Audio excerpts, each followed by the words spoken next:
I think the way that we were able to bounce back, both of those games we were down, really just trusting in each other, believing in our teammates, and knowing that, they might get up.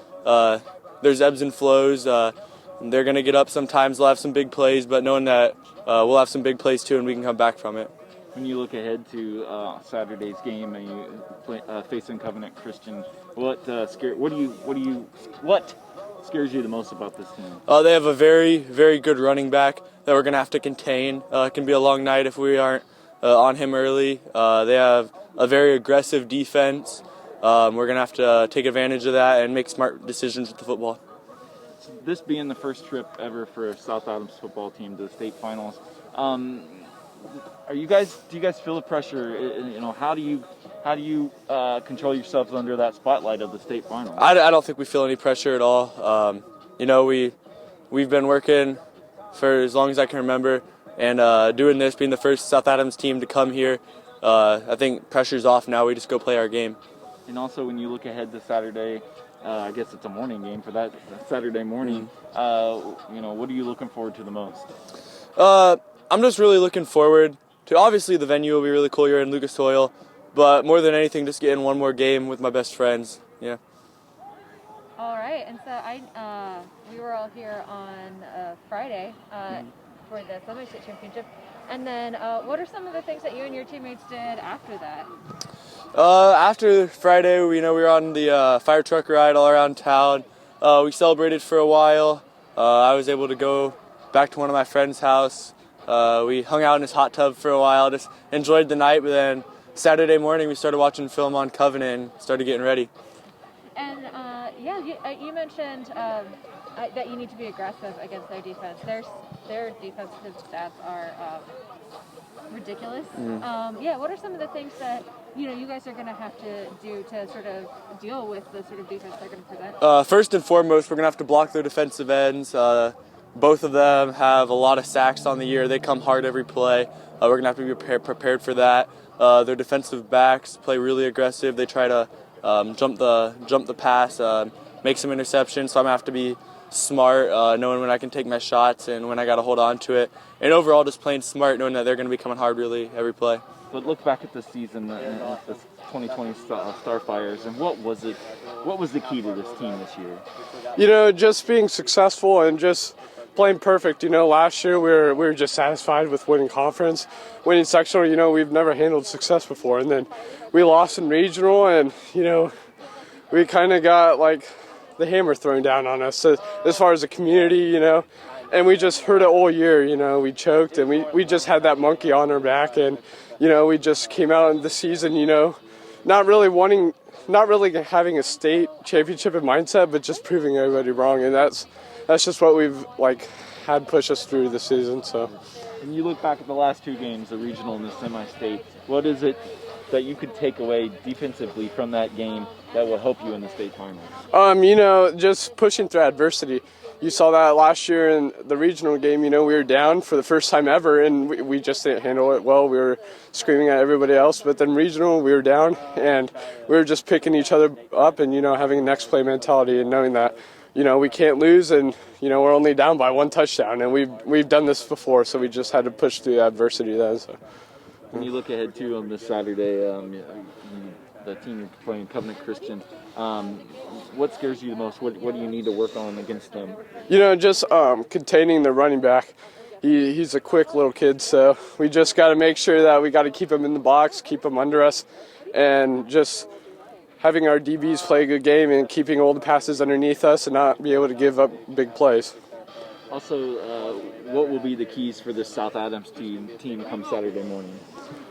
Just having a focused mindset, going to bed, knowing that, we haven't won anything yet. We have a state championship game to play tomorrow, and we can't be partying until we come home with the ring. And, it's our last year, and we just got to put our all on that field. So.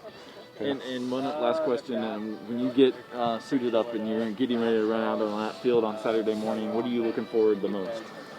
Just having the community look back out on us and know that we handled through adversity from losing last year. We came back and, now we're playing a state championship game as a senior. And I remember being as a sophomore telling whenever I moved here first, telling Coach Moser, my senior year we're going to state, and I've had that mentality ever since. And losing last year was kind of a setback, but we pushed through that throughout the off season, practicing together, and now we're playing at Lucas Oil, so that's pretty awesome. What do you guys take away from that game that will help you in the state finals?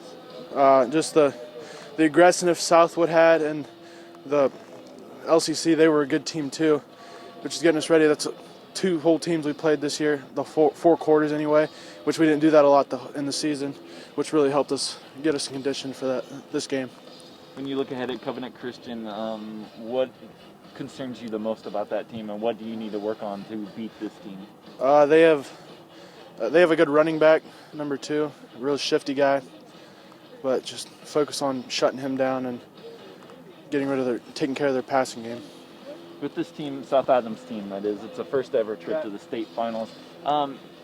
Is there any butterflies? And if there are, how do you handle those, and how do you stay focused on winning a state championship? Well, it's like our coach told us. He's like, all the pressure's gone now. We made it here, so it's all fun and games now. And what are you looking forward to the most when you suit up and get on that field Saturday morning? Making plays. Just making plays. All right. Nick, I was talking to your coach, and he talked about how much pressure there's been on you guys since middle school. You've had people kind of telling you that whole time that you had the potential to be the best class ever in South Adams athletic history. So what does it feel like to kind of, I guess, rise to that, and to sort of prove that, yeah, you guys did manage to go someplace that no team had? Yeah, we've been told since from like 3rd grade up that we'd be here, and now we're finally here.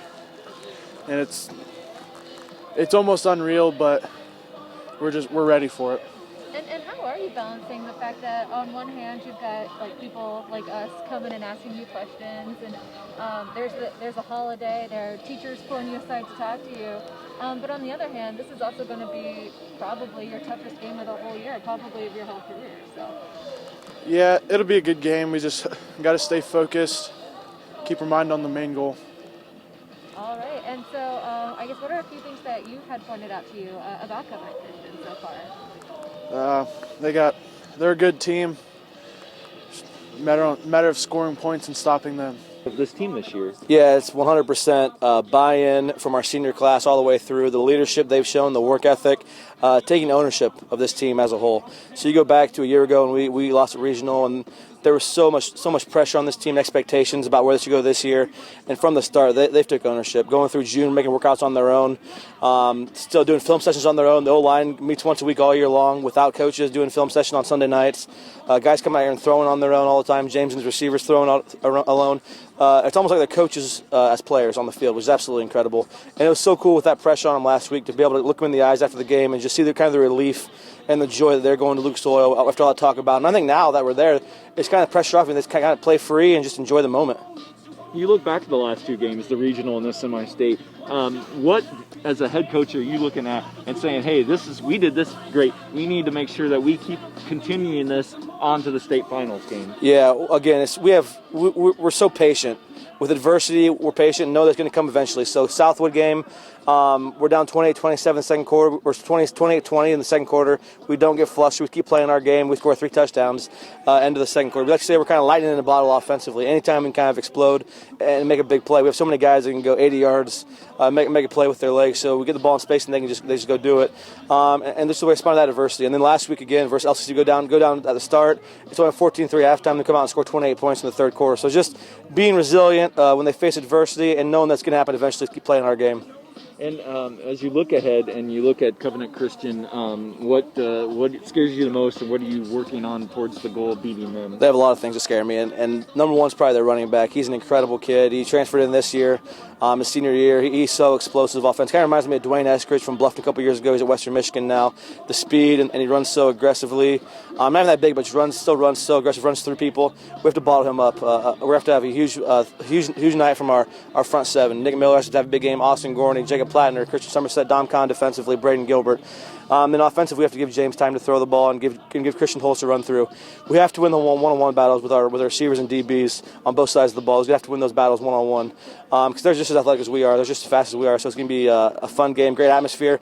This community is so pumped. I mean, it's cool driving down and seeing all the signs and the excitement, the texts I get, and the calls. People are just so pumped right now. And talking about the fact that the community is obviously behind this team, and indeed they should. These are high school kids. How do you get them mentally prepared to understand what they're going into and keep those butterflies away come Saturday morning? Yeah, and they're not going to go away. They're going to have butterflies. What's cool is we get on tomorrow on Wednesday and practice at Lucas Oil Stadium. That'll kind of be hopefully the point where they get the oohs and ahs out, walking in and looking around. That's how cool this is. We talked before practice tonight, just no matter what happens now, this is the last 4 days with this group, the senior group, this team as a whole. It's the last 4 days we have together. Today's going to be the last time ever practicing at South Adams. We'll be at Lucas Oil tomorrow, and then we'll be down at Marion University Friday for the game. So this is the last time just enjoying each other, enjoy practicing, enjoying football. And I feel like I said earlier, just the pressure's gone right now. It's just time to enjoy it. The community's behind us 100%. We posted on Facebook earlier about the ticket sales, and within an hour, our AD got maybe, I think it's like 10 to 12 people texting him, offering to donate. We have charter buses that have been paid for. We have meals paid for, hotels paid for. We have our rings paid for. Everything, just the community coming behind us right now. This is awesome, the support we have. Yeah. And as far as you and your coaching staff, you get down, you get ready, you get all geared up for Saturday morning. You take that step out there with your team to play the game. What are you looking forward to the most? Man, it's going to be just one last time with these guys, looking them in the eyes, letting them know that I love them, and just how special this has been. With the senior class, I'm so close to them. 5 of these guys started since their freshman year. They played 45 games with me on the varsity level. 8 of those kids have played the last 3 years. We've had so much time we spent together, and the 4 years flew by. So trying to enjoy one last time with those guys. Perfect. And then if you don't mind, can I ask you about Bixler? Yeah, absolutely. Yeah. So switching gears now, Sure. You one of the players on your team is type 1 diabetes. As far as a coach, and how do you focus on coaching him and dealing with his diabetes? It's almost crazy how I don't even know how serious it is because it's how well he's handled it and his family's handled it. It's hard for me even to see how it affects him sometimes because he handles it so well. He's gotten so used to it growing up with it. There's times where we lose him, and he's a coach has to sit out, and now his dad's on the field, which helps us. He can monitor that on his phone now. We have a coach at practice, Coach McCain, who monitors it for him as well. But it rarely affects him because he's so used to it. He's gotten so used to handling it and maintains it so well that it's cool to see him kind of thrive through that and be able to play football and be a huge asset for us the last 3 years, playing both ways for us in the sophomore year. So really, do you approach coaching him any different than you would any of the other players, or how do you handle that? I have not had to, other than freshman year I was a little more hesitant, and it was a lot more, hey, how are you doing? I think he got tired of me asking that all the time, to the point now where he knows he's so smart with it. He can handle himself. He knows when he's starting to get too high or too low and can feel that and don't have to sit out. But no, he's been able to coach just as hard as the other guys. He has made a point, I think, to make sure that it's not going to slow him down. Is it, in a way, kind of, I don't want to use the word cool, but for lack of better terms, cool to you have a player that's unique like him, but yet he's still out here pushing just as hard as your other players? I think it just shows again that you can get through adversity if you have that kind of mentality. That's what he has. He's resilient. He's a great kid from a great family. It's hard to imagine this team without him. Now with the last 3 years, 4 years with him going through and how close he is to those guys, great friends, I can't imagine this team class without Braden Bixler and what he's meant to our program and to me.